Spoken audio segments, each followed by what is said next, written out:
My dear students, मैं हूं मुदिता और आप सभी का स्वागत है मुदिता आईएएस वॉरियर्स में। क्लास 9th की वर्कशीट नंबर 44 आज हम सॉल्व करेंगे। ये वर्कशीट 14th ऑफ अक्टूबर 2020 के लिए है। आज आपका एक नया चैप्टर स्टार्ट हो रहा है जिसका नाम है उत्तक।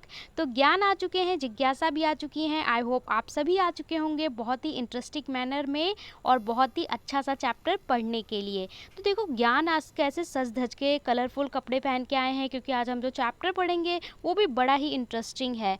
पूछ रहे हैं, जिज्ञासा दीदी हमारी कोशिका शरीर में किस प्रकार कार्य करती है। यानी आपको पता है जो हमारा शरीर है वो किनसे बना है, कोशिकाओं से बना है और कोशिकाओं से मिलकर उत्तक बनता है। तो वो पूछ रहे हैं कि कोशिकाएं किस प्रकार से कार्य करती हैं और क्या पादपों की कोशिकाएं भी हमारे शरीर की कोशिकाओं की तरह कार्य करती हैं। और वो ये जानना चाहते हैं कि जिस प्रकार इंसान है वैसे ही पादप की कोशिकाएं भी काम करती हैं। अब देखो, जिज्ञासा दीदी बहुत समझदार हैं, कैसे आंसर करेंगी। वो कह रही हैं, ज्ञान, जैसे कि तुम पहले से ही जानते हो कि जंतु तथा पादप दोनों ही बहुकोशिका जीव हैं। देखिए, दो तरह के जीव होते हैं, एकल कोशिका, बहुकोशिका। एकल कोशिका वो होते हैं जो एक ही कोशिका से बने होते हैं और बहुकोशिक वो होते हैं जो बहुत सारी कोशिकाओं से बने होते हैं। जैसे आप, हम और जो जानवर हैं, ये सभी क्या हैं, बहुकोशिक हैं, क्योंकि हम सभी बहुत सारी कोशिकाओं से मिलकर बने हुए हैं। जो विभिन्न प्रकार की कोशिकाओं द्वारा बने हैं, इन जीवों में सभी कोशिकाएं सभी कार्य करने में सक्षम नहीं होती हैं। देखिए, हमारी जो शरीर है वो बहुत ही ज़्यादा जटिल है और वो सभी तरीके का जो कार्य है वो केवल कोशिकाएं नहीं कर सकती हैं। इसलिए इन जीवों में प्रत्येक कार्य कोशिकाओं के विभिन्न समूह द्वारा किया जाता है। तो क्या होता है, जैसे कि एक प्रकार की जो कोशिकाएं हैं वो एक साथ मिलकर समूह बनाती हैं और वो सारा समूह है वो मिलकर कार्य करता है। तो एक प्रकार की जो कोशिकाएं होती हैं उनका जो समूह होता है उसी को हम क्या बोलते हैं, उसी को हम बोलते हैं उत्तक। ठीक है, तो वही कहा गया है, एक प्रकार की संरचना कार्य करने वाली कोशिकाओं को हम क्या बोलते हैं, उनको हम उत्तक बोलते हैं। यहाँ पे फिर आपको दिखाया हुआ है, देखो बेटा, कि ये है आपकी कोशिका, कोशिकाओं से मिलकर बना होता है उत्तक, उत्तक से मिलकर बना होता है अंग और अंग से मिलके बनता है आपका अंग तंत्र। यानी कि देखो, सबसे छोटी इकाई क्या है, कोशिका। बहुत सारी कोशिका मिल जाती हैं एक जैसी और एक काम को करती हैं तो हम उसे क्या बोलते हैं, उत्तक। उसके बाद बहुत सारे उत्तक जब मिल जाते हैं तो वो शरीर के अंग बनाते हैं, जैसे हृदय हो गया, ठीक है, लीवर हो गया, किडनी हो गई। इसके बाद जब ये मिलते हैं तो हमारा क्या बनाते हैं, शरीर का अंग बनाते हैं और अंग तंत्र बनाते हैं। इसके अलावा आपको बता रखा है, यही बता रखा है कि जब बहुत सारी विभिन्न प्रकार के जो उत्तक हैं मिलकर अंगों का निर्माण करते हैं, विभिन्न अंगों में उत्तकों को कोशिकाओं की अलग होती हैं। ठीक है, तो अलग अलग प्रकार के जो उत्तक होते हैं उनके कार्य अलग होते हैं और सबका निश्चित कार्य होता है। मनुष्य और पादप दोनों ही अलग अलग कार्य करने के लिए अलग अलग, दोनों में अलग अलग क्षमताएं होती हैं और अलग अलग प्रकार के उत्तक होते हैं। यानी मानव के जो उत्तक हैं वो थोड़े अलग होंगे और जो पौधों के हैं वो थोड़े अलग होंगे। अब चलिए हम देख लेते हैं किस प्रकार से अलग होते हैं। यहाँ पे बताया गया है पादप के उत्तक। जो हमारे पादप होते हैं यानी पौधे होते हैं उसमें उत्तक कैसे होते हैं, उनका क्या कार्य होता है। और यहाँ हम पढ़ेंगे जंतु। देखिए, जो विज्ञान है ना, विज्ञान में दो ही चीज़ें होती हैं, पादप और जंतु। ठीक है, इंसान नहीं होता। तो पादप जिसमें सारे प्रकार के पेड़ पौधे आ गए, जंतु जिसमें मनुष्य भी आते हैं, और आप जितने भी जानवर देखते हैं वो सभी किस में आ जाते हैं, जंतुओं में आ जाते हैं। तो जंतु उत्तक की क्या गुण होते हैं, जंतु उत्तकों का अधिकांश भाग जीवित होता है। कि हम देखेंगे आपकी बॉडी में जितने भी उत्तक हैं वो कैसे होते हैं, जीवित होते हैं, कार्यरत होते हैं, कुछ ना कुछ कार्य कर रहे होते हैं। इन्हें ऊर्जा की आवश्यकता भी अधिक होती है। क्यों होती है, क्योंकि देखिए हमारी बॉडी में बहुत सारा कार्य चल रहा होता है। आप हलचल करते हैं, फिजिकल वर्क करते हैं, ठीक है, वर्कआउट करते हैं, खाते हैं, पीते हैं, हमारी बॉडी हमेशा मूवमेंट करती है, काम करती है, हिलती डुलती है। सोते वक्त भी आप हिलते डुलते हैं, तो आपको अधिक ऊर्जा की आवश्यकता होती है। होती है, ठीक है। और इंटरनली भी हमें बहुत ऊर्जा की ज़रूरत होती है, हमारी बॉडी में अंदर भी कार्य हो रहे होते हैं, बाहर भी कार्य हो रहे होते हैं, तथा इनकी कोशिकाओं की वृद्धि भी एक समान होती है। देखिए आप क्या हैं, ह्यूमन बीइंग हैं, इंसान हैं, आपकी वृद्धि होगी तो एक समान होगी। मतलब आप छोटे हैं, छोटे से बड़े होंगे तो ऐसा नहीं है ना खाली आपके पैर बढ़ रहे हैं, खाली आपके हाथ बढ़ रहे हैं, आपका पूरा बॉडी ग्रो करता है, ऐसा तो नहीं खाली सर ग्रो करेगा। तो वृद्धि कैसी होती है, एक समान होती है। अब बात करते हैं पादप उत्तक की। इसमें क्या होता है, पौधे स्थिर रहते हैं इसलिए इनके अधिकांश उत्तक सहारा देने वाले होते हैं। जो पौधे होते हैं वो देखिए कैसे एक जगह पे खड़े होते हैं, ठीक है। तो इसमें ना बहुत ज़्यादा इनके में हलचल नहीं होती है पौधे में, और इसमें जो ज़्यादातर जो टिश्यू होते हैं, ज़्यादातर जो उत्तक होते हैं वो सहारा देने के लिए होते हैं, हेल्प करने के लिए होते हैं। बहुत सारा जो मुख्य कार्य है वो कुछ ही उत्तक का होता है। ये उत्तक अधिकतर मृत होते हैं, इसलिए पौधों में वृद्धि कुछ ही क्षेत्रों तक सीमित होती है। तो पौधों में जो उत्तक होते हैं वो कैसे होते हैं बेटा, मृत होते हैं और कुछ कुछ जीवित होते हैं। देखिए जैसे कि ये आपका पौधा है, ठीक है, पौधे में नीचे जड़ें होती हैं, तो पौधा है तो पौधा में देखिए आपने जो ये वाला भाग होता है स्टेम, यहाँ पे क्या होता है जब पेड़ बहुत पुराना हो जाता है तो यहाँ पे ब्राउन ब्राउन छाल होती है और लकड़ी होती है, वो कैसा होता है, डेड होता है, यानी उसमें जो कोशिकाएं होती हैं वो मृत होती हैं। उत्तक भी कैसे होते हैं, मृत होते हैं, क्योंकि यहाँ पे तो अब ग्रोथ हो ही नहीं रही होती है। जो ग्रोथ होती है, वृद्धि होती है, वो कहाँ पे होती है, ऊपर पौधे के ऊपर होती है और रूट्स में होती है, बाकी भाग में वृद्धि नहीं हो रही होती है। इसलिए इसके कई प्रकार के जो उत्तक होते हैं वो कैसे होते हैं, मृत होते हैं। इसलिए पौधों में वृद्धि की, और इसीलिए जब इसमें जहाँ केवल वृद्धि हो रही है वहीं पे तो ऊर्जा की ज़रूरत होगी, इसलिए इसमें ऊर्जा की आवश्यकता भी कम होती है। पौधों में कुछ उत्तक जीवन का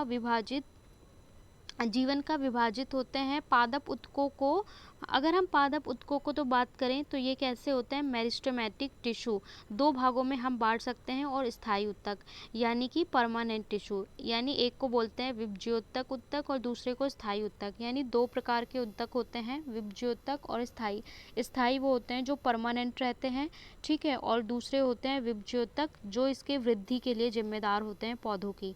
तो आज हम बात करने वाले हैं मेरिस्टेमेटिक टिश्यू यानी कि विभज्योतक जो हमारे हैं उनके बारे में बात करेंगे। सबसे पहले यहाँ पे बताया गया है पौधों की वृद्धि कुछ निश्चित भागों में ही होती है। जो आपके पौधे होते हैं उसकी वृद्धि मैंने आपको बताया सब संपूर्ण भाग में नहीं होती, कुछ निश्चित भागों में होती है।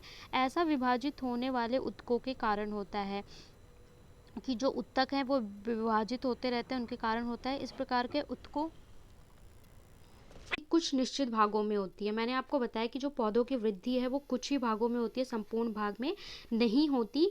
ऐसा विभाजित होने वाले उत्तकों के कारण होता है। इस प्रकार के जो हमारे उत्तक हैं, यानी जिसे हम मेरिस्टेमेटिक टिश्यू या विभज्योतक उत्तक कहते हैं, तीन प्रकार के होते हैं। पहला क्या होता है, शीर्षस्थ, जैसे इसके नाम से स्पष्ट है कि ये शीर्ष पे होता है, जो पौधों का शीर्ष है वो यहाँ पे इसका डायग्राम भी दिखाया हुआ है। तो ये देखिए यहाँ पे शीर्ष पे है, ठीक है। इसके बाद दूसरा होता है अंतर्विष्ट। अंतर्विष्ट कैसा होता है, जो इसके मिड में होता है। और तीसरा होता है पार्श्व। पार्श्व कहाँ पे होता है, जड़ों में होता है। और ये तीनों जगह पे जो इसकी ग्रोथ होती है, वृद्धि होती है, उसके लिए जिम्मेदार होता है। सबसे पहले बात करते हैं शीर्षस्थ की। तो ये कहाँ होता है, ये पौधों के जड़ एवं तनों में वृद्धि के वाले भाग में होता है, यानी यहाँ पे जहाँ पे सबसे ज़्यादा टिप होती है पौधे की वहाँ पे ये उत्तक होते हैं, और इन्हीं के कारण क्या होता है, वृद्धि होती है।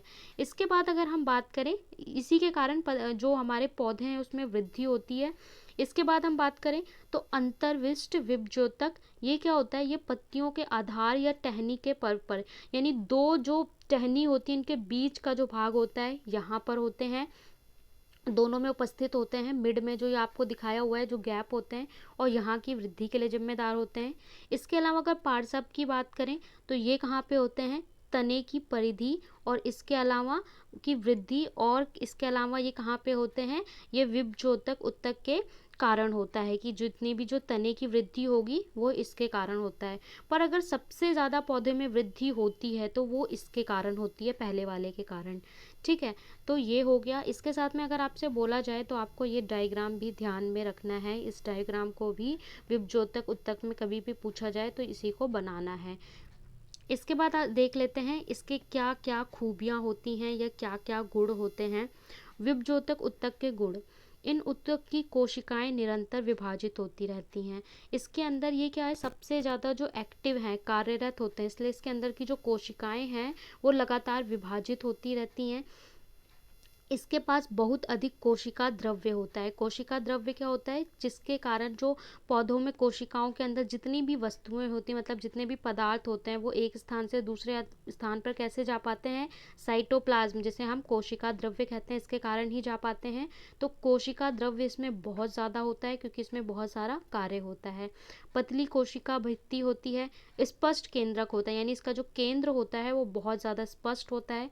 इसमें राजधानियाँ नहीं होती। राजधानियाँ क्या होती है, जो आपने पढ़ा था कोशिकाओं वालों में, जीवन की मौलिक इकाई कोशिका, उसमें हमने पढ़ा था कि जो हमारे कोशिकाएं होती हैं, पादप कोशिका का इस तरीके से था, उसके अंदर बीच में बड़ा सा राजधानी होती है, ठीक है। लेकिन जो ये है हमारा, इसमें क्या है, राजधानियाँ नहीं होती हैं। तो ये कुछ है आज जो पूरा आपको पढ़ाया गया है। किसके बारे में पढ़ाया गया है, विभजोतक उत्तक के बारे में पढ़ाया गया है। अब आपसे प्रश्न बोला गया है, प्रश्न क्या बोला गया है कि सबसे पहले उत्तक क्या है, इसके बाद आपको पादप और जंतु उत्तकों में अंतर बताना है, इसके बाद आपको विभजोतक उत्तक के प्रकार बताने हैं और उनके प्रकार में उनके क्या क्या काम है, कहाँ कहाँ वो रहते हैं, वो बताना है, और विभजोतक उत्तक के कोई 2 गुण बताने हैं। तो अब इसके साथ में ही देख लेते हैं, साथ में आपको कोविड-19 के लिए दिया हुआ है कि आपको कोविड-19 से बचने के लिए क्या करना है, उसको आपको मास्क लगाना है, ठीक है। मास्क लगाकर ही कहीं जाना है बाहर, और मास्क हमेशा फॉलो करना है। चलिए सॉल्यूशन देख लेते हैं जल्दी से। उत्तक क्या है, एक ही प्रकार की संरचना और कार्य करने वाली कोशिकाओं के समूह को उत्तक कहते हैं। यानी एक तरह की जो कोशिकाएं होती हैं, जब वो साथ में मिल जाती हैं तो वो उत्तक बनाती हैं और सब एक ही तरीके का कार्य करती हैं। दूसरे प्रश्न में बोला है, पादप तथा जंतु उत्तकों में कोई 2 अंतर लिखिए। आपको कोई 2 अंतर बताने हैं। तो हमेशा जब भी डिफरेंस लिखने को आए, अंतर लिखने को आए, तो मैंने आपको बोला है टेबल बनानी है। पहले कॉलम में आप लिखेंगे पादप उत्तक, दूसरे में लिखेंगे जंतु उत्तक। अब पादप में क्या लिखेंगे, पादप उत्तक अधिकतर कैसे होते हैं, मृत होते हैं, ठीक है। और लेकिन जंतु उत्तक अधिकतर कैसे होते हैं, जीवित होते हैं। दूसरा अंतर क्या है मुख्य, पौधों में वृद्धि कुछ ही क्षेत्रों तक सीमित रहती है, इसलिए इन उत्तकों को कम ऊर्जा की आवश्यकता होती है, क्योंकि मैंने बताया आपको जो इसमें केवल टिप पे और रूट पे वृद्धि होती है, इसलिए यहाँ पे ऊर्जा की आवश्यकता भी कम होती है। और अगर हम इंसान में बात करें या जंतु में, तो इसमें ऊर्जा की आवश्यकता अधिक होती है। इनकी कोशिकाएं वृद्धि में भी समान होती हैं, क्योंकि देखिए आपके शरीर में जो वृद्धि होगी, ऐसा नहीं होगा केवल सर बढ़ रहा है या पैर बढ़ रहा है, पूरी बॉडी ही ग्रो करेगी, इसलिए ऊर्जा की आवश्यकता भी पूरे शरीर को होती है। तो ये आपके 2 मुख्य अंतर हो गए, 2 ही पूछे थे, स्क्रीनशॉट ले सकते हैं। चलते हैं नेक्स्ट क्वेश्चन पे। तीसरे प्रश्न में बोला है, विभजोतक उत्तक के प्रकार तथा पौधों में इसकी स्थिति को दर्शाइए। तो आप यहाँ पे डायग्राम भी बना सकते हैं और इसका लोकेशन बताना है। विभजोतक उत्तक मुख्यतः 3 प्रकार के होते हैं। नंबर 1 शीर्षक विभजोतक, ये होता है, ये पौधों के जड़ एवं तनों के वृद्धि वाले भाग में विद्यमान है, ये पौधों की लंबाई में वृद्धि करता है, ठीक है। दूसरा क्या है, अंतर्विष्ट विभजोतक, ये पत्तियों के आधार या टहनी के पर्व दोनों में उपस्थित होता है। तीसरा है पार्श्व विभजोतक, ये उत्तकों के तने और जड़ की परिधि में स्थित होते हैं। इसके साथ में आप इसका डायग्राम भी बना सकते हैं। ये आपका आंसर नंबर 3 हो गया। चलते हैं नेक्स्ट क्वेश्चन पे। विभजोतक उत्तक के कोई 2 गुण बताइए। केवल आपको इसके कोई 2 गुण बताने हैं। तो आप लिखेंगे विभजोतक उत्तकों के 2 गुण इस प्रकार हैं। नंबर 1, इन उत्तकों की कोशिका निरंतर विभाजित होती रहती है, विभाजित होने के कारण ही इसमें आगे ग्रोथ होती है। इसके पास बहुत अधिक कोशिका द्रव्य होता है, पतली कोशिका भित्ति और स्पष्ट केंद्रक होते हैं। तो ये आपका आंसर नंबर 4 हो गया। इसका भी स्क्रीनशॉट ले सकते हैं और टेलीग्राम ज्वाइन करके वहाँ से भी लिख सकते हैं। यहाँ पे हमने वर्कशीट नंबर 44 सॉल्व कर ली है। आप सभी को समझ में आ गया होगा। कोई डाउट हो तो कमेंट सेक्शन में पूछ सकते हैं। मिलते हैं नेक्स्ट वर्कशीट में।